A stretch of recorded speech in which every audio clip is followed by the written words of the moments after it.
Hey guys, and welcome to the channel, and welcome to our second annual Bookish Awards. If you are new to our channel, we are your hosts, Amy and Kelly, and today we're going to be talking about our 2024 reading year. So yeah, let's jump into it. How was 2024 for you? I thought it was not great until I did my 2024 stats and realized that it was not as bad as I thought. I think the last couple months, Amy, were not great, and so it kind of colored my whole year perspective. But looking over stats over the whole year, it was actually pretty good. Well, that's good. Yeah, how about you? Uh-oh. Not good. No. No. The best part of my year, reading-wise, came in March, when we did our romantasy, shockingly enough. And then the rest of the year kind of just was, yeah, I didn't realize how bad it was until I looked at my Goodreads stats. So that was kind of like yeah. But it's fine. 2025 is going to be better, right? It's fine. It's all fine. Everyone's fine. Yeah. So, it will be better, yes. Hopefully. But speaking of Goodreads stats, you want to get into what your Goodreads stats were looking like for 2024? Sure, let's do it. All right. I really like how Goodreads does this for us at the end of every year, so I don't have to. Yeah. Yeah. I did have to go book by book for a couple of things that I did, but otherwise, yeah, it was just like it's all right there in the year review. Yeah. Yes. Well, you want to kick us off? Okay, sure. So in 2024, I read 67 books, which was nice because my Goodreads goals was 60, so I did exceed the goal that I set for myself. My average star rating was 3.7. Wow, you really weren't kidding when you said it was a good year. Again, I was not expecting it. Yeah. Mainly because I had 32 4-star books out of my 67. So like almost half were 4 stars. I had 9 5-stars, 22 3-stars, only 3 2-stars, and only 1 1-star. Wow. Yeah, so okay. I was, pretty pleased with that. Okay, well, as I mentioned, my reading year was not good. So, here are my ratings. I guess I should tell you how many books that I read in 2024. I read a total of 73 books in 2024. Ooh. Yeah, which is extra exciting because my goal was 50. Oh my gosh! Yeah, I was really sad that I didn't hit 75 because I like the 25 increments. But the end of the year just got real crazy, so I couldn't get 2 more books in there. But 73! 73! That's like the most books that I've ever read in 1 year. It's crazy. Look at you. Just sad that they weren't better. So anyway, I had a total of 4 5-star books, which is higher than I thought for me, quite frankly.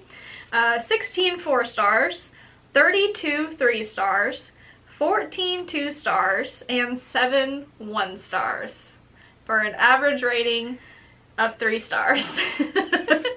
Woo! Yeah, average reading month. Year. Yeah. Year. Whatever we're in at the moment, I don't know. It's great. It's great. It's all good. Everything's fine. Yeah. Okay, so pages. Pages. I read a total of 24,004 pages for an average length of 358. My longest book was Elantris at 638 pages, and my shortest book was All Systems Red at 144 pages. Nice. Yeah. Alright, I read a total of 26,215 pages for an average book length of 359. My longest book was Iron Flame by Rebecca Yarros at 640 pages. Yee, that was longer than a Brandon Sanderson book. Unfortunately was. Yikes! And my shortest book was Thornhedge by T. Kingfisher at 116 pages. Yeah. 116 pages of cuteness. Yeah. Kelly's gonna give you some extra stats now. Yeah. Bonus content. Okay, so authors in 2024, 35 of my 67 books were new authors to me, and 10 of them I will not read again. Oh, okay, what 10? Can you give us the tea? Spill the tea, Kelly. Let's see. I did not write that down, but I can probably give you a few off the top of my head. Whoever wrote the trash dumpster fire, that was Fortuna Sworn. KJ Sutton, I think? Yes. Yeah. Yes. That was definitely one of them. Aaron Sterling, who I think wrote the Hex. Mm-hmm. Not going back there again. The X-Hex, yeah. Yeah. Trying to think. Sarah Hawley was definitely one of them, yeah. So that's 3. They're already gone from my head. Whoever wrote Bright Young Women, not going there again. Jessica Knoll. Not going there. It's probably actually in my, like, book clubs mostly. That's so sad. I mean, we've already established that our book club for 2024 was a pretty meh year, so. Yeah, it really was. I read an indie author, Willa Blackmore. Done there. I think possibly I said Carissa Orlando, who wrote The September House. While I liked that book, I don't know that I liked her writing style so much. That she might have been on that list. Oscar Wilde, not going back there again. It's a good thing that he doesn't have any more books. Yeah, right? really. It's like really kind of okay there. Yeah. King. Oh, V. Castro, The Haunting of Alejandra. Big time agree on that one. No. That was a terrible book. Yeah, not doing that again. I don't think I had her on the list. Another indie author that I read was Deborah Wilde. And while I enjoyed her first couple books, she's like I said, an indie author. And sometimes when they get into these series, they get into like 10, 12 book series. And unfortunately, it generally happens that they get really stale around book 4. And I've already read 2 books. She may have been on the list of people I'm not going back to. Kimberly Lemming, who wrote That Time I Got Drunk and Saved a Demon. That surprises me because I thought you liked that book. I did like that book, but that heavy romance kind of, I don't know. I didn't like the romance on that, so the humor of it I liked to a point. It's kind of one of those, like, when we were looking at the book prompts, what ones did you love that now you don't even think about, but you loved in the moment? That's kind of one of those. KJ Sutton, Aaron Sterling. I know Ashley Poston isn't on there because I've got another one of her books right there. I'm going to say you just got the 7-year slip. So. Yeah, so she wasn't. Oh, Bryn Weaver was on that list. I know. You need to at least listen to the audiobook of Leather and Lark. At least listen to it. I was the one that listened to Butcher and Blackbird. Yeah, but Leather and Lark is so good. But I did not like the romance, and I know who the main female character is in Leather and Lark, and I did not like her in Butcher and Blackbird, so I'm not going there. She is better in Leather and Lark than she was in Butcher and Blackbird. I don't care. Deanna Raybourn, who wrote Killers of a Certain Age. Did you know that Killers of a Certain Age is a series? No, I did not. Yeah, she just came out with another, like a second or a third book with that one now. Okay, well, I'm not reading it. Yeah, I mean, I had no idea. I didn't think that it had an ending that would offer it to be a series, so that kind of surprised me. Yeah. But yeah, I just saw it on something. Huh. The new releases for 2025 list. Yeah, that seemed pretty self-contained. Yeah. Anyway, I don't know. Not gonna read them. And I think I'm pretty well done with Kristen Hanna. Oh gosh, yeah. I think we've read 2 at least. I think I might have read another one by her. So, giving it 3. I'm done with her. That was probably more than 10. Might have been. You know, no one was counting. Yeah. But anyway, that's kind of that list and why. 18 of my authors I have read before. They're my usual suspects. Mostly T. Kingfisher. T. Kingfisher, Brandon Sanderson, Sylvia Moreno Garcia, Neil Gaiman. I know, y'all don't need to groan at me. Yeah, that, the list I talk about all the time. And 4 of the authors I read multiples of in in the year. The most read, which is no surprise to anybody, is T. Kingfisher. I read 8 books by her this year. So, again, no surprise. No surprise. No there. surprise. Also, for an extra stat, I did break down my genres. No surprises here for me either. Fantasy 23, romantasy 15.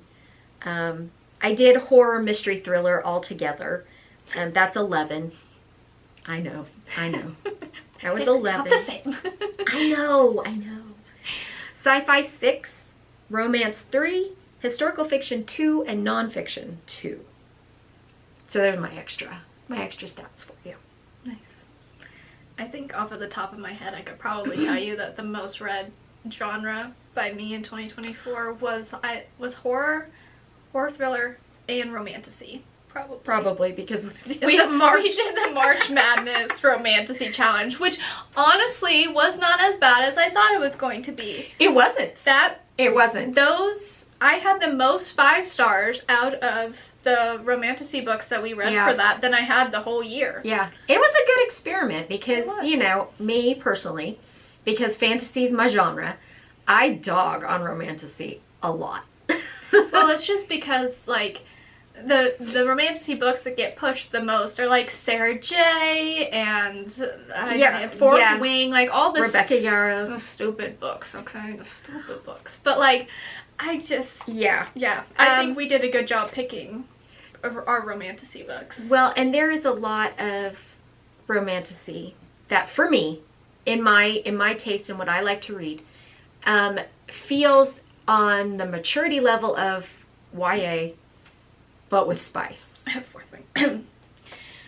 So, I mean, I did have to eat my words somewhat, though, because obviously the genre is much broader than that, and you just have to pick and choose what you like. I do want to say, just because I want to say it, I see so many people talking about romantasy books that, in my opinion, are not romantasy. For me to be romantasy, it's why romance is in the first part. It has to be a romance book set in a fantasy world. Romance should be the first and foremost plot in the book. I'm just going to put that out there. So many romantasy books are fantasy with a romance subplot. That is not romantasy. That's just straight up fantasy with romance. Okay, I'm done with my little soapbox there, but I wanted to say it. So I guess given that is my definition, I understand my definition of romantasy, it's really no wonder I don't like most of it. But yeah, we did find out what we do like in romantasy, and what we do like is a very strong secondary plot, very strong. Yes. And 2 characters that aren't stupid. They don't sit and pine and angst and dumb angst. That's what we don't like. But preach, girl, preach. You give us a good strong plot line like the undermining of heart, or the undertaking of Heart and Mercy. Divine Rivals. Divine Rivals. Oh, yeah. Really strong, plots. Obviously, the romance between the couple is number 1 in the plot, but there's actually substance to the rest of the book. To the rest of the book. It's good. Yeah. Like, if you took the romance out, it would still be a good book. Right. And that's where I think that's what makes a good romantasy book. Yeah. Because, a good balance of strong plots. I heard another booktuber recently say they have to earn their pages. And I so agree with that. I think that's great. I would tell you who it is if I could actually think right now, but I can't think of who it is. But, I mean, I absolutely agree with that. If you're going to have a 640-page book, you can't have chapters of all they're doing is pining and angsting and dumb stuff like questioning whether or not someone likes you when they obviously do. Retweet. Okay, I didn't mean, but romantasy was a large part of our reading this year so I guess that should be a large part of our recap too, but. Yeah. But, Okay. Yeah. Oh. I'm nervous about our March Madness for this year. What are we doing again? Sylvia Moreno Garcia. Oh, books. that's right. That's right. Yeah. Yeah. That'll be interesting. I thought that it was going to go really well because we both really like Sylvia Moreno Garcia. Yeah. However, I have started to read more of her books, and I am not liking them. The shine is wearing. The shine is wearing. The shine is It's wearing. wearing bad. So I don't know. We'll find out together We'll how find it out. goes here in We March. are this year dropping it to the Elite 8 because obviously she only has 8 books. Well, she'll have like 9 by the time we do it 'cause she's got one coming out this year. That is true. But still, you can't make up 16. Yeah. So no, and it's going to be a lot easier on us because trying to read all those romantasy books nearly killed me. did make for a good reading month though, didn't it? It sure as hell did. I wasn't mad about the ending number, but I was mad about the rest of it. So many hours spent reading. Which is not a bad thing, but I was feeling burned out by the end of the That's why I told you. DNF early, DNF often. I'm still working on that. Yeah. It takes a lot to DNF a book. I mean, I finished Iron Flame. Okay. I And, finished it. yeah. And I finished Haunting Adeline. Yeah. I told her not to. I told her not to. I regretted it both times, but I knew that if I didn't finish, I would always wonder. I DNF'd Haunting Adeline at like 15%. And I'm like, I don't see this getting better. It didn't. So it really quit. didn't. I quit. I'm like, I ain't time for this nonsense. Anyway. I just wanted to be well informed for my rants. I guess. There was enough to rant about in the first 5% of that book. That is true. And like, as always, no shade. If you loved it, I'm glad you loved it. I really am. It was definitely not for me. Yeah. But I'm glad you loved it. No shade on anybody for... I think I did say at the time, you do disturb me a little bit. But then I like to read... I am worried for your mental health. I like to read cannibalistic books, so who am I to judge, right? Right. That's fair. I mean, some people could probably look at the books I read and, you know, I'm gonna be over here ranting and raving about all the slashing and killing and murder. What is wrong with you? I mean, one of my favorite books in, I think it was 23, was The Salt Grows Heavy, which was about a cannibalistic mermaid. I loved it. I just bought that book. Did you? Here at the end of last year, I think, or whatever. Loved it, but again, a mermaid cannibal. Which sounds awesome. It is, and I would say something else disturbing she did, but it would be a spoiler, so I'm not going to say it. But again, who can we judge? Who can judge who? Because we all have different tastes. We all have some disturbing and it's things okay. we like. Yeah. It is all okay. It's all good. Just keep it in the books. Yeah. For real though. Keep it in the books. That is all I will say. Yikes. Yeah. All right. All right. Well, before we get into the Bookish Awards, there was a YouTube video. I'll link the creator here on the screen. But she did an end of the year book tag for 2024. And so we thought it would be fun to kind of throw that in here as well, just as a little recap kind of a thing. Also, we're not going to do all of the book tags because a lot of them I felt like were kind of like duplicate like things. They kind of were asking for the same thing. Yeah. And also my there answers, were so many. My answers were getting repetitive. Yeah. Yeah. So let's go ahead and go. Let's start with the bad news first. The most disappointing read of 2024. Yeah. I have a feeling I know which one it is for you. Mm-hmm. Yeah, I just uncovered it. Yeah, over I was here. gonna say, I'm like, yeah, mine. I had several on the list to decide, but I went with Silver Nitrate by Sylvia. There's a glare. Sylvia Moreno Garcia. And the reason that I went with this one was because I expected so much better out of this, because she's a repeat author, obviously, and the other books were new authors to me. I just didn't like the books. So this one was, I expected better, and I didn't get it. So that's why it was my most disappointing. Yeah. My most disappointing was also a repeat author for me. The Deep by Nick Cutter. So I read The Troop in 2023, gave that book 5 stars. Okay, I loved it so much. It was one of my favorite books. Hey, it was like your favorite book of the year. Yeah, it was. It was so good. And then I was super excited to go and read this one by him, and it was so boring.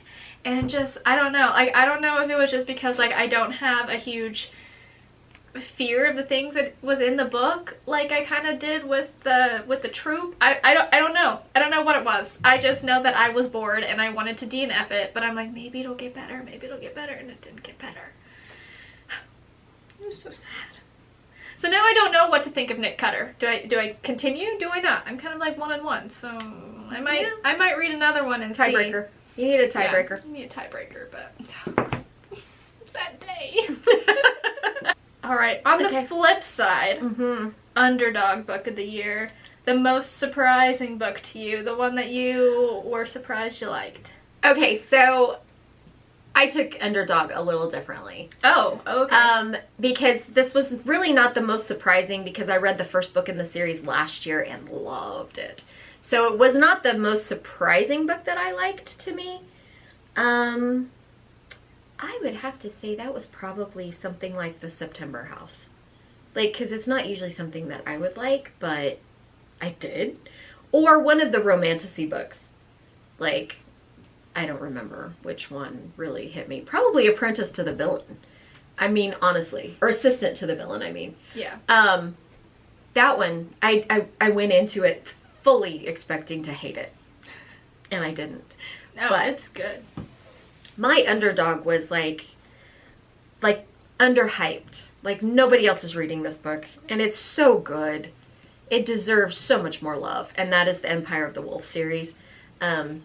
This is Tyranny of Faith. This is the middle book. I read the first book, Justice of Kings, last year, and then I finished the trilogy this year. So that's mine. Like, so many more people. This is great epic fantasy. Richard Swan is an amazing author, and nobody talks about it. Like, nobody. And the ratings on Goodreads are so low. Like, y'all aren't reading this book, and you need to. I won't be reading it, but I will take your word for it. I'm sorry. That's I can't do a fantasy. I just started Mistborn. I saw that. You're not liking it, are you? I'm hoping that it gets better. I'm so confused. I am so confused. I have no idea who is who. All the names are the same. But yeah, you know, that's how fantasy books are. They like usually start out with such like an info dump of characters and setting and all of these things. And also, since Mistborn is kind of like, it's the first book in the Mistborn trilogy, but also like the 5th or 6th book in the world. Yeah, so there's kind of like, I mean, so the Cosmere isn't just about one world. No, there's more than one.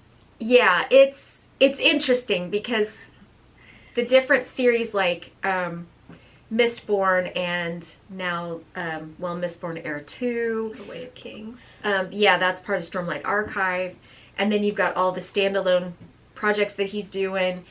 They're not on the same world. They're on different worlds. And they're connected together by what's called world hoppers. And so you've got these connecting characters that visit every story. And so they're kind of all in the same, maybe universe, galaxy universe kind of thing, but they're not on the same world. So that's why at first I thought it was all in the same world, you know, like different parts. Mm-hmm. So I was reading Elantris and I was trying to figure out how this fits in with Mistborn. And it doesn't.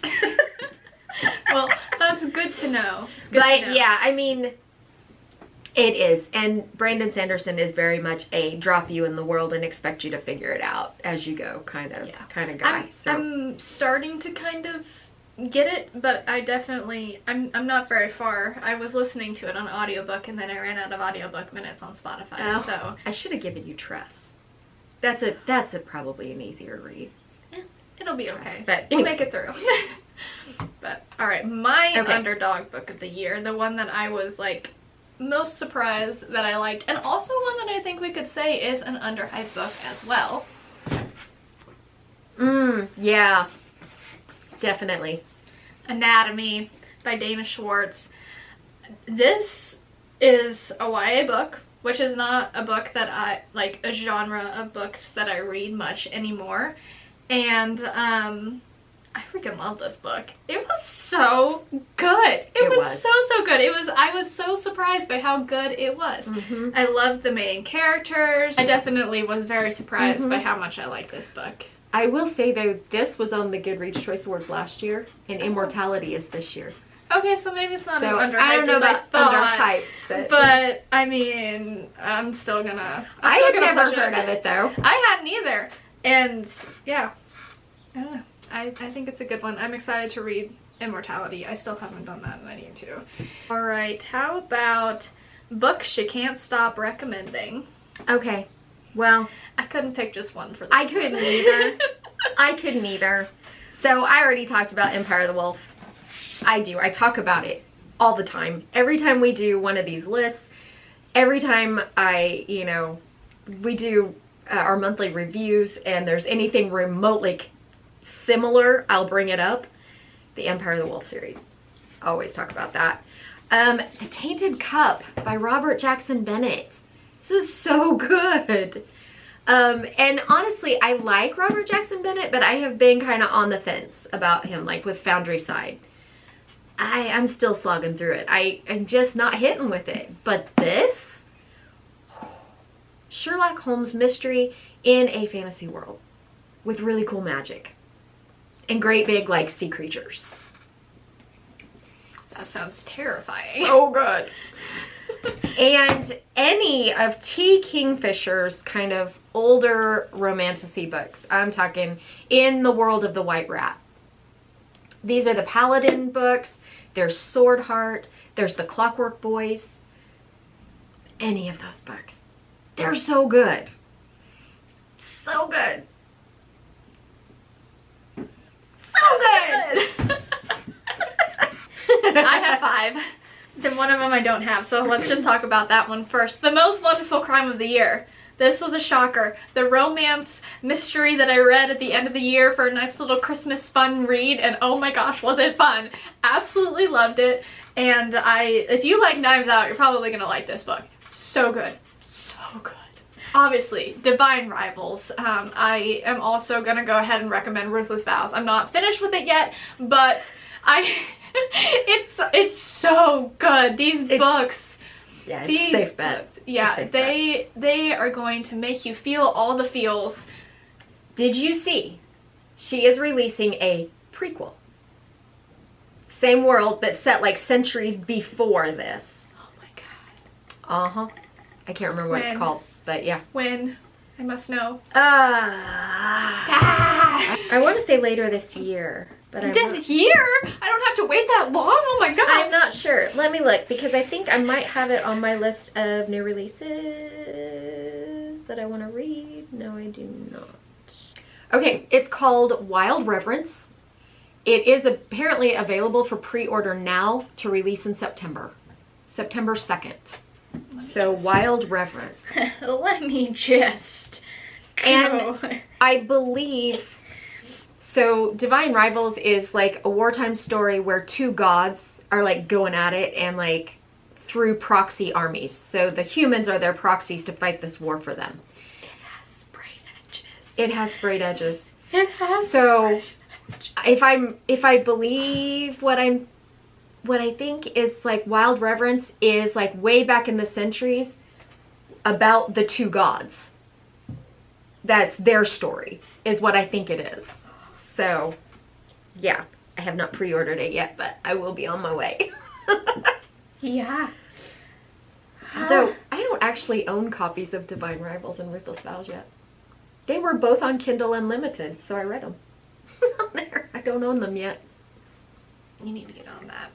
Just call up Twice Told Tales and be like, hey, I need you to order these $3 for me. I know.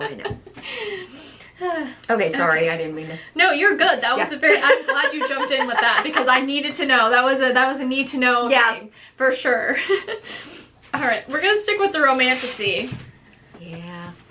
The Undertaking of Heart and Mercy. Another 5-star read for me. Absolutely loved it. It's cute. It's devastating. It's funny. It's amazing. Oh my gosh, all of the verbiages. And zombies. And zombies. What more could you ask for? Oh, it was so good. So good. I am gonna continue on with her other books because she has what, the Undermining of Twilight Frank, and then the Undercutting of Adam. Of Rosie and Adam. Rosie and Adam. Yeah, I have that pre-ordered. It should be, no, it's not until July. That one. Sorry, I have like 3 pre-orders that are coming in February. Can you tell she's excited? And then Everyone in My Family Has Killed Someone by Benjamin Stevenson. A 5-star read. This book, if you want a good like murder mystery book, yes, it's so well done and it's funny. Like, oh my gosh, I love it. If you like The Office and murder mysteries, this one right here, because the fourth wall breaks are so good. Yeah, it's just yeah, it is so really good. And I cannot wait to read his other books. And then finally, we have the Indian Lake Trilogy by Stephen Graham Jones. This series, if you love slashers and good horror and just good horror in general, like even if you like old like 80s slasher film references and things like that, this series is the one for you. And like, this is a series that literally made me wonder about Stephen Graham Jones' mental health. Because the ways that he came up with to like murder people, so creative. And also very shocking and concerning. Like, so good at murder. So creative. Like, oh my gosh, I wish I could have come up with those myself. Like, so useful. Anyway, it's really good series. Highly recommend that one. Okay. So, favorite couple. I had a really hard time with this one. Because Iris and Roman, divine rivals. Yes. Grace and Stephen, and Hala and Sarkis from the T. Kingfisher. World of the White Rat books. Smitha and Lowe from Followed by Frost by Charlie Holmberg. Oh, but someone came above them all. It did. Ildiko and Bryson from Radiance by Grace Draven.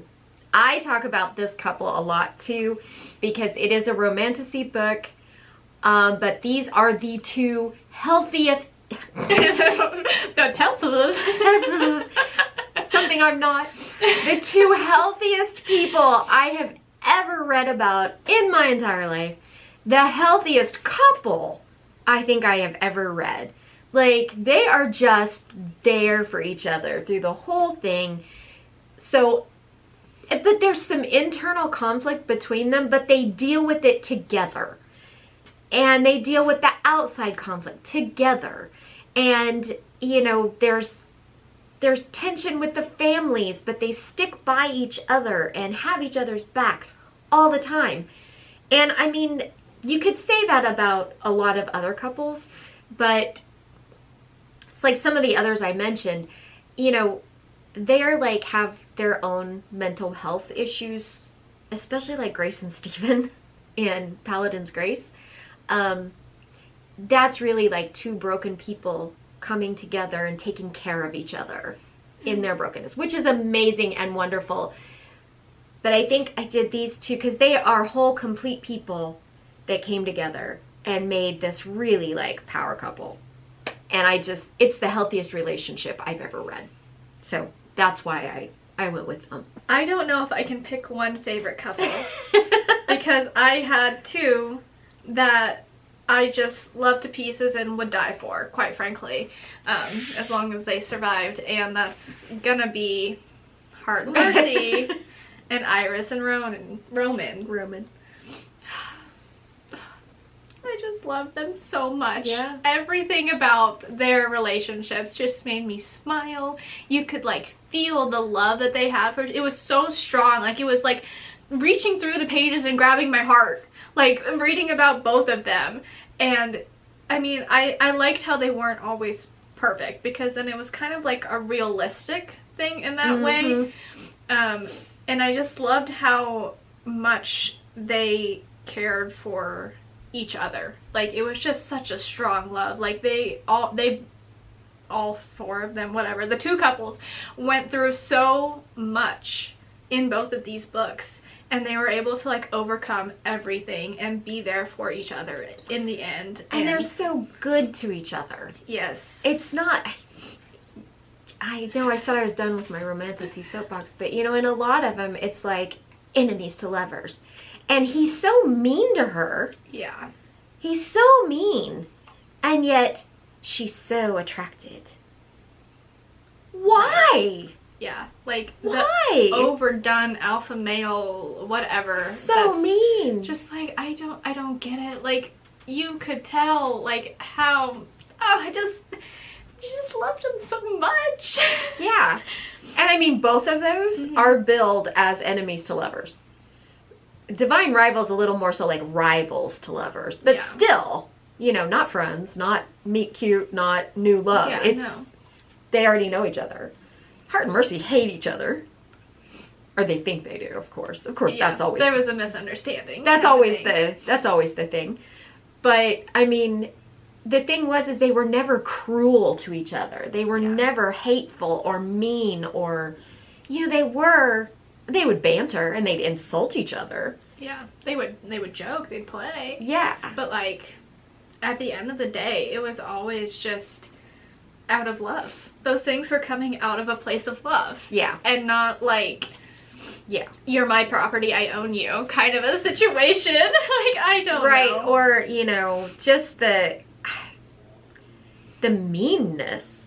Yeah, like having some strong guy who's sitting there telling you can't do something. You might as well just go home and thinking that that's attractive. Yeah. No. Okay. Anyway. Do better, ladies. Yeah. All right. And then the final prompt here for our end of the year book tag that I have, 2025 reading goal. You read 67 books in 2024. I did. What are you shooting for here in 2025? Okay, so I had set my goal at 60. I read 67, so I'm bumping it to 70. Nice. Yeah. Very solid. Yeah. I also want to finish some series that I've been needing to finish for like a year and a half. And that'll take some time. Yes. Yeah. All of the book of the month books. We need to not add 30 books to our TBR over the year. We need to. Says the one who has already added 30 books to the TBR. This is this month's purchases. Oh, so there was more. Well, I bought these in January. Like from January to December of last year, I did not reduce my TBR. I increased it by about 25 or 30, somewhere in there. Yeah, if you go over to our TikTok, you will get to see Kelly's Christmas haul when she went shopping for other people, but really ended up shopping majorly for herself. I might have broken even last year if it had not been for those last 2 shopping trips. I really might have broken even, but I didn't. So there you go. So this year I'm trying to do better, but yeah, this is already January. And you have how many pre-orders in February? 3. Plus we'll see what book of the month is, because I skipped it in January. I didn't like any of the choices, so I skipped it in January, but on that one I think it's 3. What's coming? What's coming? What's coming? Oh lordy almighty, there's another October Day book coming out this year too. The next in the Emily Wilde series, Emily Wilde's Compendium of Lost Tales, a new Richard Swan book. Yeah, so both Gibbons already. Grave Empire, which I believe is set in the same world as the Empire of the Wolf series. It's just a different, obviously, different story. And there's a new book by Molly O'Neill called Green Teeth that I think sounded really, really good. So those 3 are all coming in February. And then I have 1, 2, 3, 4, 5, 6 more after that. How about you? What are your 2025 reading goals? Well, last year, as I mentioned, I set my goal for 50 books and came out with 73. So this year, I'm pushing for 75. Oh, yeah, we'll see. The March Madness Romantasy definitely helped a lot with getting me over my reading goal, and our March Madness this year isn't as big of a challenge, so we'll see. But I've already made a pretty good dent here in January. I think I've got like almost 10 books already. I don't know, I lost count. I know I have at least 8. really? Look at you. I know, audiobooks are lifesavers too. Yeah, I haven't done any. And I've also been reading Way of Kings. Oh, that's not... Which is like 4 books in one. Yeah, that's a lot. And I'm a little over halfway through. I don't know if I'm going to finish it this month.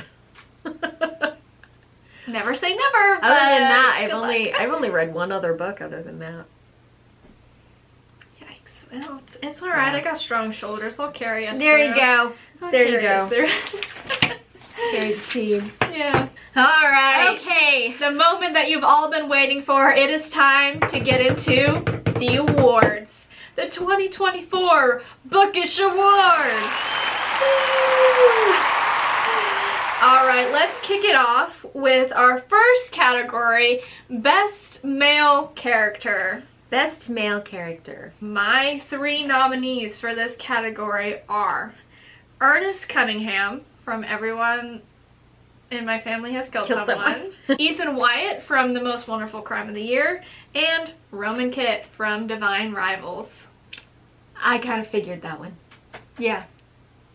Okay, my 3 were Stephen from Paladin's Grace, Logan Ninefingers from The Blade Itself by Joe Abercrombie, and Mr. Wednesday from American Gods by Neil Gaiman. That one's not a surprise at all. All right. The winners of Best Male Character 2024 are Ernest Cunningham from Everyone in My Family Has Killed Someone, And Stephen from Paladin's Grace.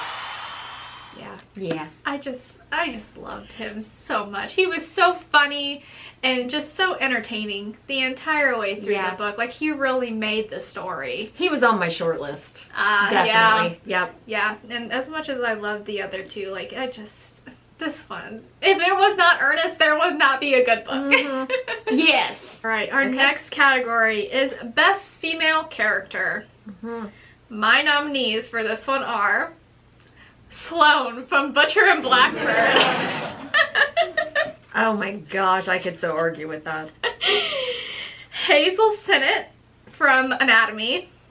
Oh yeah. Yeah. And Jade Daniels from My Heart is a Chainsaw. Yeah. Bet I know who's winning that one too. Hard to say. Mine is Kissin' from God Killer by Hannah Kaner, Anna from The Tainted Cup, and Tress from Tress of the Emerald Sea. Oh, that's a lineup. Those are some good nominees. Yeah. Dang. Yeah. They're all really different. I say as I haven't read any of those books, but I've heard Kelly talk about them, so I know that it's a tough one for her. Love them all. All right, and the winners for Best Female Character 2024 are Jade Daniels from My Heart is a Chainsaw And Tress from Tress of the Emerald Sea. I related to Jade so much, especially in this first book, because she has such a great love of horror and the horror genre, and just like getting to read about her getting so excited while she's telling other people about the horror genre and slasher films and all of that. It's just like I was there with her. I was like so excited too, and she's such a good character. Such a good character. Such a badass too. On the opposite end of that spectrum, I picked Tress over the others because she's just so spunky. And she's so sweet, and I loved how determined she was, and that, you know, she always let her curiosity win out over her fear. And and which led her to, you know, making great friends, having some great found family, obviously, you know, getting to her goals. And I just love the way she was written, and I love her. Our next category is Best Supporting Male Character. This was a tough one for me because I don't know who I'm gonna pick still. I picked one and I think I'm gonna change it. So my nominees are Astaroth from A Werewolf's Guide to Seducing a Vampire, Duckers from The Undertaking of Heart and Mercy, and I don't remember his name, so I wrote Florence's dad from The Dead Romantics. I don't remember his name either. Yeah, the main character's dad. Yeah. Hi, Sarge. Hi, Boba. Hey, look up here. Look up here. We can't see your face. We're not going to. You just went on the table. Okay, so mine were Bressinger from the Empire of the Wolf series, Learned Edmund from The Clockwork Boys and The Wonder Engine, and Duckers. My Duckers was from The Undermining of Twyla and Frank, because he is so much better in that book than he is. You know, I'm just saying.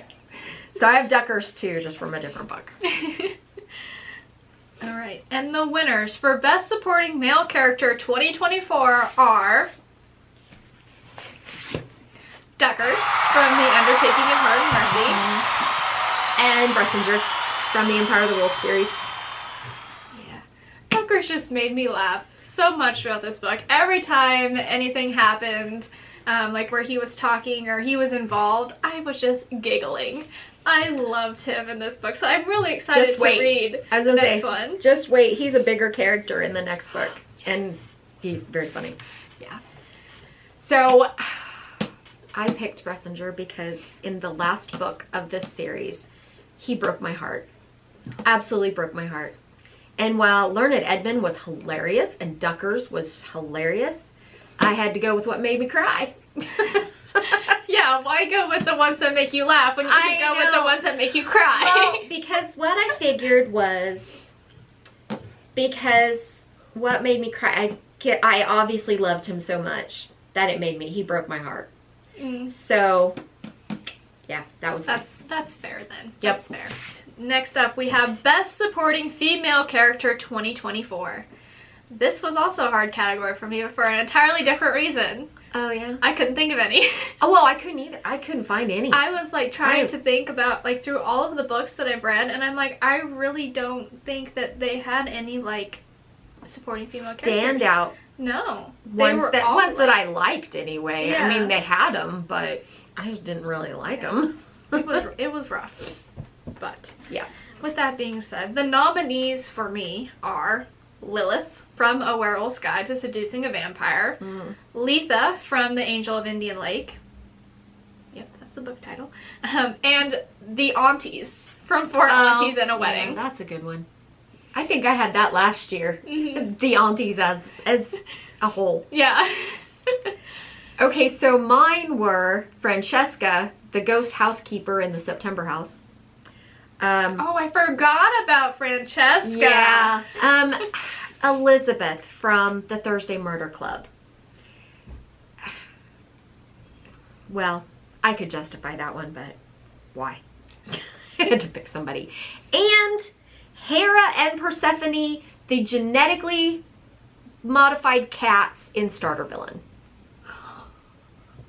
And when you read that book, you will understand why genetically modified cats are like the best. I mean, yeah. The cats in general are the best. So. Yeah. Sorry, Sarge, if you're still up here. Yeah. Nah, he left. No offense, dog, but... Yep. Alright, so the winners for Best Supporting Female Characters 2024 are Letha from The Angel of Indian Lake and Hera and Persephone from Starter Villain.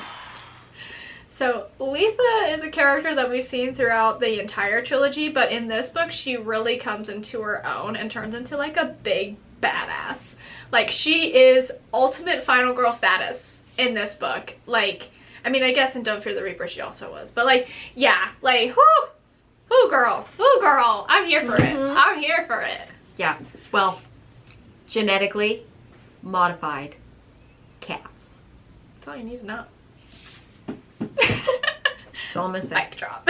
I do want to just put in a little extra bonus content on this one though, because I had 3 nominees for non-binary characters. Okay. So one being Alex Easton from What Feasts at Night. I think that's the one we read this year. Yes. What Feasts at Night by T. Kingfisher. Moss Cap from A Psalm for the Wild Built by Becky Chambers. And Murderbot from the Murderbot series by Martha Wells. And my favorite was Murderbot. Oh yeah. I love Alex Easton. Love them. But Murderbot, I just absolutely could relate to so much.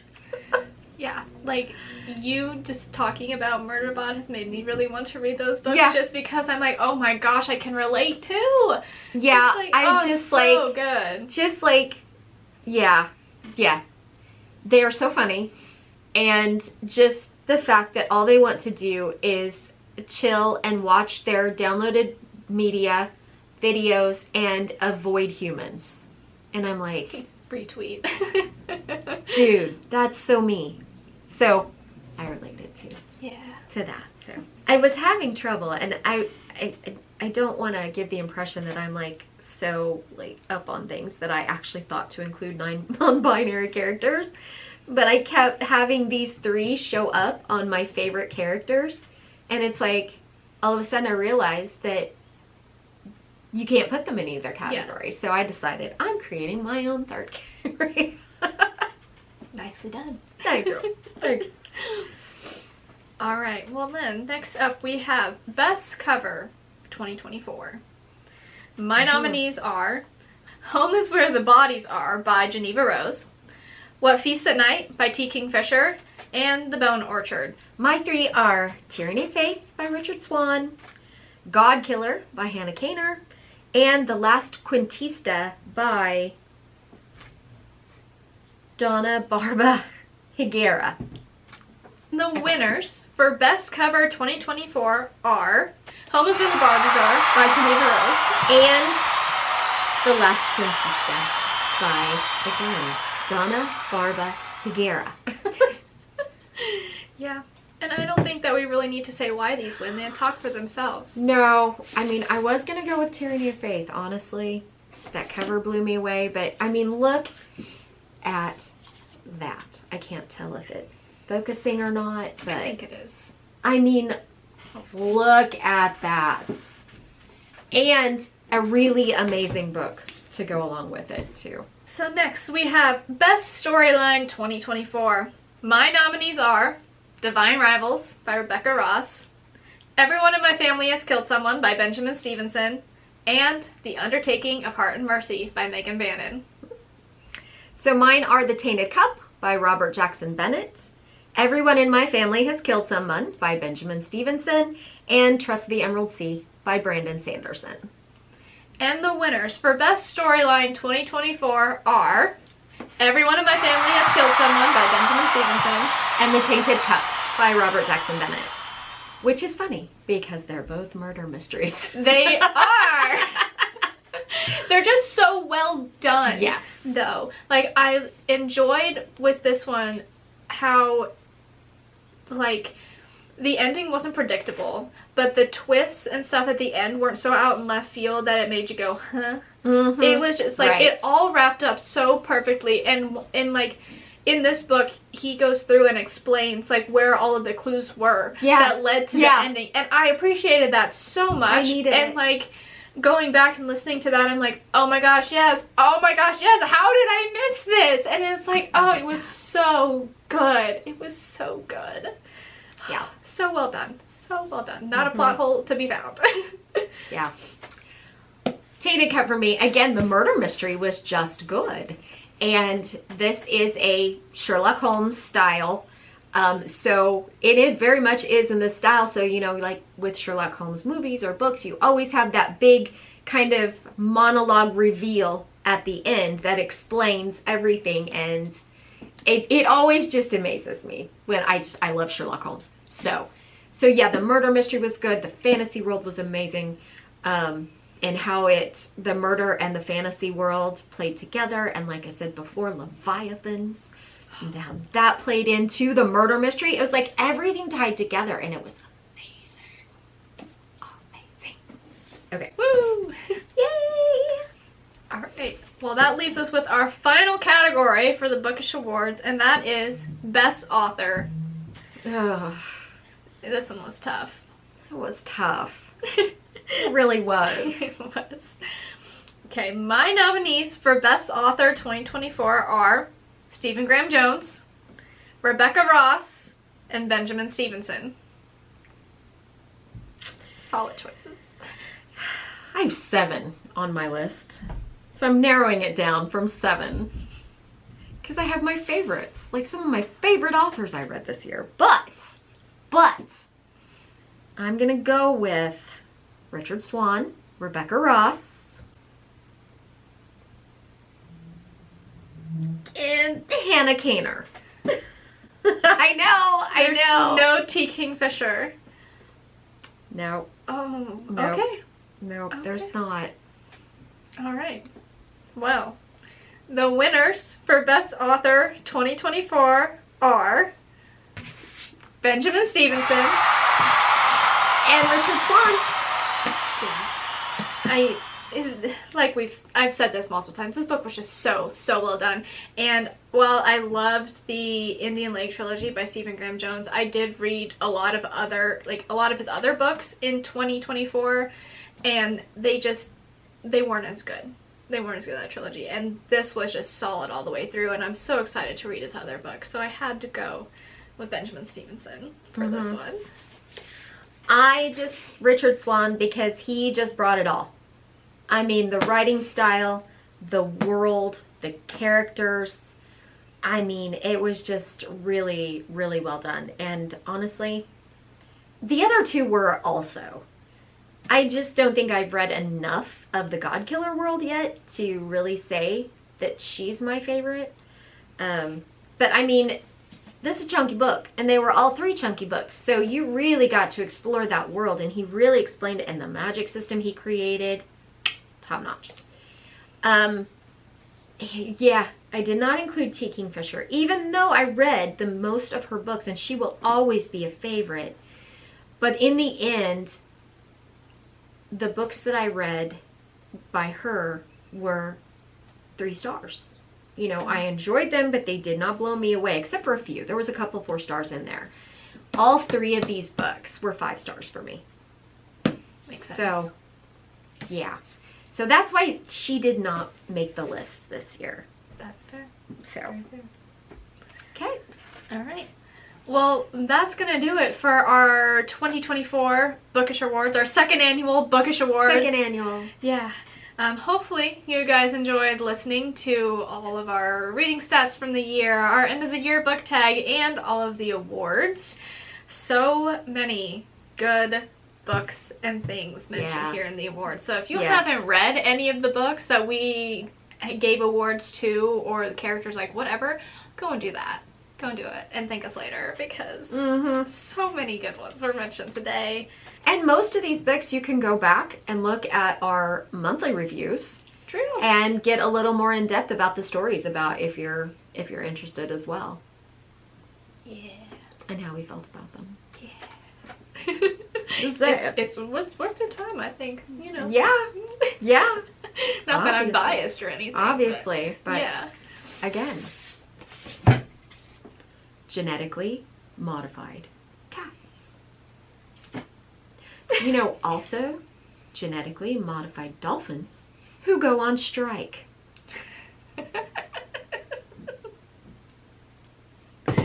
Okay. All right. That's our awards. We're all done now. Yeah.